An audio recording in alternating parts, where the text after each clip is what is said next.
मेरे प्यारे दोस्तों, आज की कहानी का शीर्षक है अभ्यास के लिए। प्राचीन काल में अन्न सत्रों की बड़ी धूम होती थी। सेठ साहूकार अपने धन का कुछ भाग दान में लगाने के लिए निर्धनों के लिए भोजन की एक समय की व्यवस्था के रूप में मंदिरों अथवा धर्मशालाओं में अन्न सत्र का आयोजन किया करते थे। अब यह परंपरा लुप्त प्राय है, किंतु कहीं कहीं अभी प्रचलित है। गुरुद्वारों के लंगर उसी परंपरा में है। ऐसे ही एक सेठ ने अन्न सत्र खोला हुआ था। उसमें दान की भावना तो कम थी, मुख्य भावना यही थी कि समाज उनको दानवीर समझे, उनकी प्रशंसा करे। सेठ जी का गल्ले का व्यापार था। अन्न के कोठरों में वर्ष के अंत में सफाई अभियान चलता था, तो उस समय घुन लगा हुआ, सड़ा हुआ तथा बिकने से रह जाने वाला जो अन्न होता था, उसे सेठ जी अन्न सत्र के लिए दान किया करते थे। इसमें सामान्यतया सड़े ज्वार की रोटियां ही भोजन करने वालों को मिलती थीं और खाने वाले भी वही आते थे जिनको कहीं और कुछ नहीं मिलता था। सेठ जी का एक ही पुत्र था। समय पर उसका विवाह हुआ। विवाह की धूम रही। बहू घर में आई।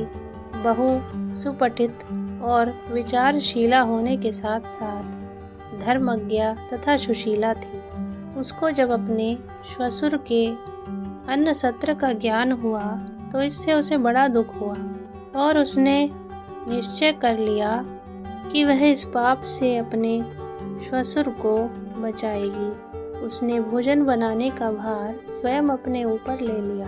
पहले दिन ही उसने अन्न सत्र से सड़े ज्वार का थोड़ा सा आटा मंगवा लिया और उसकी एक रोटी बनाई। सेठ जी जब भोजन करने बैठे तो अन्य भोज्य सामग्री के साथ साथ पुत्र वधू ने सेठ जी को थाली में वह रोटी भी परोस दी।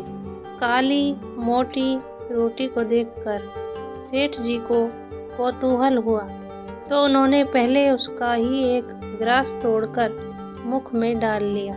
उन्हें थू थू कर उसे तुरंत ही थूकना पड़ा। पहला दिन था, अतः क्रोध न करते हुए सेठ जी बोले, बहू, घर में आटा तो बहुत होना चाहिए। तुमने यह सड़े ज्वार का आटा कहाँ से मंगा लिया? पुत्र वधू बोली, पिताजी, आपके अन्न सत्र में इस आटे की ही रोटी तो भूखों को दी जाती है। हाँ, दी जाती है, तो फिर तुम्हें उस आटे की रोटी घर में बनाने की क्या आवश्यकता पड़ गई? पिताजी, मुझे बताया गया है कि परलोक में तो प्राणी को वही मिलता है जो वह यहाँ दान करता है। इसलिए मुझे विचार आया कि वहाँ आपको इन रोटियों पर ही रहना होगा। मैंने सोचा कि अभी से धीरे धीरे आपको इसे खाने का अभ्यास हो जाए तो वहाँ का आपका कष्ट कम हो जाएगा। सेठ तुरंत समझ गया।